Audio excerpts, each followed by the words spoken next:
Onu 5 жылга деп кести. 4.376.000 ошодон изделсин деп чыгарып берген. Ошондо эмне болду? Акча өндүрө алдыңарбы? Жок. 1 сомдо. 1 сом пул өндүрө албадым.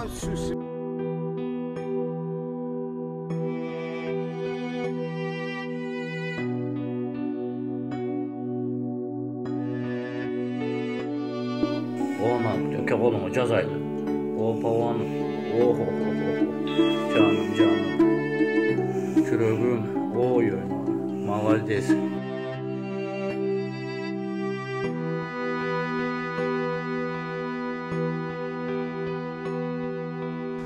Ассаламу алейкум, урматтуу менин Кыргызбай YouTube каналымдын катталуучулары, урматтуу менин мекендештерим, амансыздарбы? Видеого лайк басып, видео башталбай туруп, группа контакттар менен максималдуу түрдө бөлүшө кетиңиздер. 2023 жылдын 22 август күнү каргашалуу окуя болуп, мына сиздерге 2 жолу ролик кылып тартып чыгарып бердик. Мына буйруса Алинур инебиз басып кетти. Сиздердин бата дуаңыздар менен бардыгы ошол Каршенинг пешеходдон өтүп бараткан жеринен баланы учура сүзүп, мына дарыканага алып барганда 5% үмүт берген экен жашап кетишине.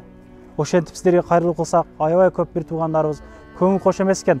Коом жетекчилерине ыраазычылык билдиребиз. Ошол акча топтоп беришти көбү. Айылдаштары жөн карап турган жок.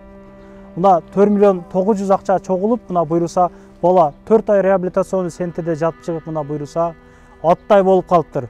Дагы 45% ошол тарамыштары кое бере атыптыр, мындай айтканда. Дагы 3 ай реабилитационный центрде жатып чыкса, аябай жакшы болуп кетет деп докторлор айткандан бизге келип кайрылып отурат. Бир туугандар, көңүл кош карабайлык. Ошол бир үй бүлөнүн ак карасы, бир үй бүлөнүн эрке баласы мына 5 жаштагы инебизге жардам берип коелук. Буйруса инебиз 6 жашка толуп калыптыр. Азыр мени таанып, аябай кубандым көрүп, чындыгында бир туугандар. Ошол 1-200 рубльдин акчасын көзүбүзгө карабастан ушундай видеолорго көңүл кош карабай берип чыгарып туралык туугандарым. Чыгарып туралык. Биз дагы ошо элге көпүрө болуп, айына 1-2 жолдан чыгарып берүүгө аракет кылып жүрөбүз. Алинур кандай анан? Жакшы. Зорбу? Молодец. Мага мына бизди көптөгөн мекендештер көрүп турат. Аябай көп жакшы калоо тилектерин жазды. Мага чейин чалып, тынбай кабар алып тургандар болду да.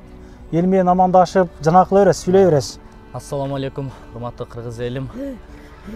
Биринчиден бардыгыңыздарга рахмат. Ишиңиздерге ийгилик, Алла разы болсун сиздерге. Сиздердин дуаңыздар менен, сиздердин жардамыңыздар менен балам мынакей өзүмдүн койнумда калды. Врачтар 5% дедиле. Мынакей Кудайга шүгүр, кыргыз эли бар экен. Ушунчалык жардамыңыздар менен балам мынакей 4 ай реабилитационный центрде жатып, мынакей ушунчалыкка жетишкендикке жетти балам, Кудайга шүгүр. Ушунчалыгына дагы биринчиден ошо кече жакында барып реабилитационный центрге барып дагы бир сыйра текшерүүдөн өткөзөйүн деп барсам, полный текшерүүдөн өтүп 45% дагы денесинде тонус калды дейт. Мына машина уруп кеткен тарап жагында, мына тарап жок. Анан буну кандай кылабыз эми, мындай өзүбүз эле укалап жок кылсак болобу десем болбойт дейт. Баланы туура үйрөтүш керек дейт, бастырып полный дейт. Анан 3 ай реабилитационный центр кылыш керек дагы баланы. Кылбай койсоң дейт, дагы кыштагы бул тонус дейт, дагы өсүп барып дейт, бала кыштагы акыбалга түшүп келип калат дейт. Азыр ысыгында кармагыла баланы ушунча болду деп эме кылышты мага. Ошо сиздерден дагы бир жолу жардам сурап келдим, урматтуу кыргыз элим. Ушу кичинекей балама жардам берип коюңуздарчы. Ушул балам парктарга жетелеп жүрсөм, антип бир путу менен өтүп жүрсө, ичим ата экен мени ичимен күйүп, балам качан ушинтип ойноп, мен балама ушинтип калат экен деп жүгүрүп кетет экен деп Кудайдан ниет кылып эле, тиленип эле отурам, турган качан болот экен мен балам дагы деп. Ушу 1 жылга жармашайын деп калды. Ошодон бери ушул баламдын эмеси менен күрөшүп, Кудайыма шүгүр ушунчага болуп калды балам. Ушу сиздерден дагы бир жардам сурап келип калдым алдыңыздарга. Урматтуу кыргыз элим, жардам берип коюңуздарчы, сиздерден суранычым. Сиз эч качан жана көңүлүңүз чөктүрбөң. Бул кыргыз эли аябай бирешен эл экенбиз чындыгында. Ушул инебизди оорутканына, ошол кырсык болуп калганына ошол коом жетекчиңиздер мага байланышка чыкты эле, мен анан бериң өзүм байланышка чыгайын деп мына ошол агаларыбызга да ыраазычылык билдиребиз бир туугандарым. Караңыздар, коом жетекчилери жана башкалар эч ким көңүл кош караган жок. Мына агабызды жалгыздатып койгон жокпуз. Дагында болсо 10-га чыдадык да 11-ге чыдап коелук. ошо 1-2 рубльден тыштап сөзүм оор тийбесин, мына энебиз жүгүрүп кетсин. Аны дагы мен тартып берем. Биринчи барганда бул бала көзү менен эле мындай кылат эле, негизи чындыгында. Көзүн гана. Кийин барсам, кичине колум мындай кылып калыптыр. Кийин уже үйгө чакырдыңыздар, ыраазычылык билдирип, мындай чындыгында мен дагы көпүрө болуп калдым, сүйүндүм мен дагы. Үйгө чакырган экен, барсам уже бала жана пистолет менен атып ойноп жүрөт.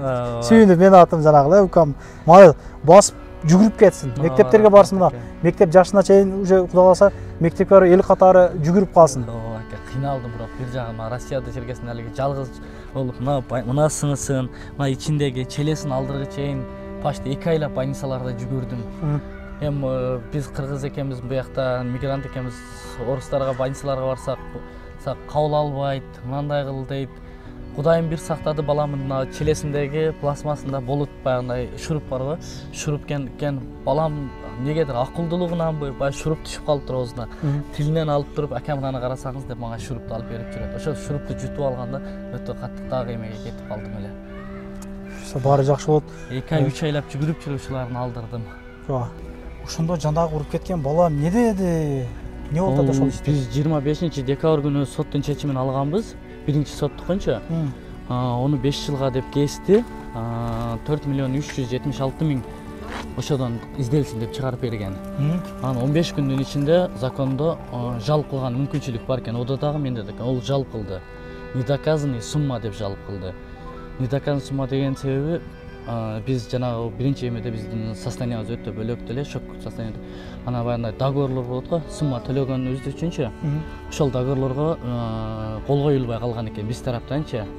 Ошону недоказанный сумма дептир деп жалп кылып Верховный сотко чейин чыктык. Чыгып мен ошол жерден сотко көрсөттүм. Мына сумма дедим, мына чек, мына договорлордун. Мен айттым, ооба бул жерде биздин күнөөбүз бар дедим. Убагында ошол жерде кол коюлган. Биз ошол убакта биз эме состоянияда элек дедим. Шок состоянияда элек, кол кое албай калдык дедим. Ого. Мына жердеги нерсебиз бизге доказанный мына чек дедим. Эште ушуга не доказанный десеңиздер, майлы десем, Верховный сот жанагылардын жалпын откровение кээп ташады. Ошондо эмне болду? Акча өндүрө алдыңарбы? Жок. 1 сом да. 1 сом пул өндүрө албадык. Ошо менен камалып кетти. Ошо менен ол 5 жылга камалып кетти. Биз соттун чечимин алып сот аткаруучуга тапшырылды. Мага жеткизишкен маалыматтарга караганда бунун эч нерсеси жок, же үйү дагы жок, же машинасы жок экен өзүнүн атында. Бул как бомж катарында эле дешет. Анан мен сурадым, бул кандай болот эми сумма уже сот мен алдым го мен дедим. Десем бул эми дейт азыр 5 жыл камакта дейт. Бул камакта да каласы иштейт, каласы иштебейт дейт. Иштебесе дейт, бул 5 жылдан түрмөдөн чыккандан кийин анан сага секин иштеп бериши мүмкүн дейт. Мүмкүн болбосо жок. Болбосо жок дейт. Деп мен адвокатым ошентип айтты. Кыскасы жок акча келбей турат. Бул акчага мына үмүт деле кылба дейт. Сиз айылдан 600 миң кредит алдыңыз азыр. 600 миң айылдан кредит алдырдым, атам айтып, деп биринчи 1 миллионго эме берсек, 1 миллион бербейт экен, 600 миңге эме берип, 600 миң кредит алдырдым. Баланын реабилитациялык интернетине депчи калтырып алып, азыр компания каршеринг боюнча каршерингден утулуп калдым. Машинадан, соттан, бунун адвокаттары өтө күчтүү экен.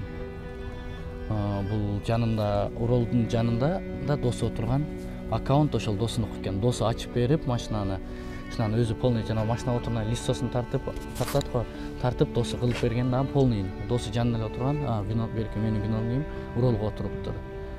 Отуруп, берки балага ачып берген аккаунтту ачып бергенге каршеринг компаниясы ого 500 миң салып койту. Бизге мынакей ушул бала ачкан.